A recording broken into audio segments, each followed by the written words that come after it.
Jika kita melihat tumpukan alat makan, piring, gelas ya, dan lainnya kotor di tempat cucian kita, di dapur kita, pasti rasanya nggak nyaman ya.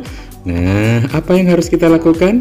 Ya, tentu saja kita harus mencuci dan merapikannya. Nah, langkah-langkahnya, pertama tadi kita sendirikan antara gelas, kemudian sendok, kemudian piring ya. Kita kelompokkan dulu ya. Kemudian kita larutkan cairan pencuci piring ya. Nah, kita bisa menambahkan perasan jeruk lemon ya, atau jeruk nipis ya, agar lebih dahsyat daya cucinya ya. Nah, yang pertama tipsnya adalah kelompokkan dulu antara alat minum dan alat makan. Kemudian cucilah dulu alat-alat minum seperti gelas, cangkir ya. Apa tujuannya? Tujuannya agar alat minum kita tidak terkena minyak ya, atau kotoran dari piring dan sendok, karena kan piring dan sendok untuk makan barangkali ada minyaknya. Nah, jadi yang pertama dicuci adalah alat-alat minum ya, seperti gelas, mug ya, cangkir, bahkan botol minum seperti ini ya. Nah, untuk botol minum ini ada cara tersendiri. Nah, pertama dimasukkan cairan pencuci, kemudian masukkan air sedikit, dikocok. Nah, kemudian dimasukkan sikat ya, sikat yang fleksibel ya, sikat berbentuk jeraput seperti itu, dimasukkan, dikosok-kosok agar terjangkau kotoran yang ada di dalamnya ya. Kemudian gosok juga bagian luar ya.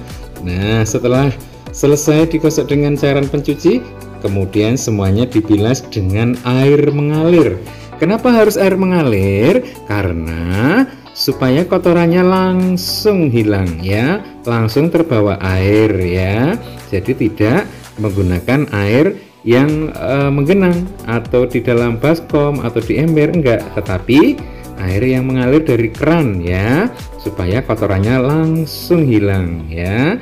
Dan dibilas sekali lagi, pastikan sudah bersih. Nah, kalau sudah bersih, nah supaya cepat kering, ditiriskan di tempat tersendiri.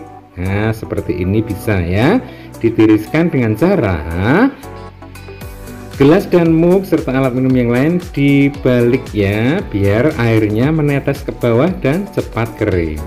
Selanjutnya, setelah alat minum selesai dicuci, berikut kita akan mencuci alat makannya ya. Pertama, kita cuci sendoknya terlebih dahulu satu-satu ya. Nah, oke. Kemudian setelah sendoknya dicuci, dibilas juga. Nah, kemudian dikeringkan. Nah, di tempat sendok yang tersendiri ya. Pastikan bahwa tempat sendok di bawahnya juga berlubang airnya agar cepat kering, cepat hilang. Nah, gitu ya. Kemudian kita pilih yang kecil dulu, misalnya mangkuk kecil atau piring kecil dulu. Nah, kemudian baru yang besar. Nah, setelah dikosok dengan cairan pencuci, ya kita sendirikan ya. Nanti siap untuk dibilas. Oke. Nah, jangan lupa ya, sponnya itu kan karena banyak kotoran jadi kental ya. Itu juga diperas, dibilas dengan pakai air bersih ya, supaya ketika nanti untuk mencuci lagi itu siap dan dalam keadaan bersih sponnya ya. Nah, perasan jeruk lemonnya, nah itu tadi ya, bisa digunakan. Oke, sekarang kita akan membilas mangkok, piring. Nah, dibilas sampai bersih ya. Tandanya piring dan mangkok sudah bersih bagaimana ya? Nah, tandanya sudah tidak licin oleh minyak ya, atau tidak licin oleh cairan pencucinya. Nah, bisa disentuh atau diraba, itu akan terasa keset ya, bahkan bisa berbunyi keret. Nah, itu berarti Anda tandanya mangkuk dan piringnya sudah bersih. Baik, kalau semuanya sudah selesai ya, jangan lupa bak pencuciannya atau tempat cuciannya juga dibersihkan. Kenapa? Nah, ini penting sekali. Kadang-kadang kita tidak memperhatikan ini.